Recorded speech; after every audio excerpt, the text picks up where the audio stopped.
বাবা রে বাবা, যে ঠান্ডা পড়ছে এখন আর গোসল করাই যাবে না। বলেন কি? আরে আমি তো অনেক আগে গোসল করা অফ করে দিছি। আমরা এমনি যে সুন্দরী, একটা পারফিউম লাগাই নিলেই হইছে। কেউ আর জিজ্ঞেসও করবে না গোসল করছি নাকি করি নাই, কেউ বুঝতেই পারবে না।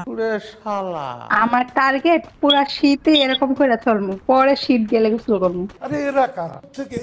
হ্যালো ভাই, হ্যাঁ কে? গোসল করস না?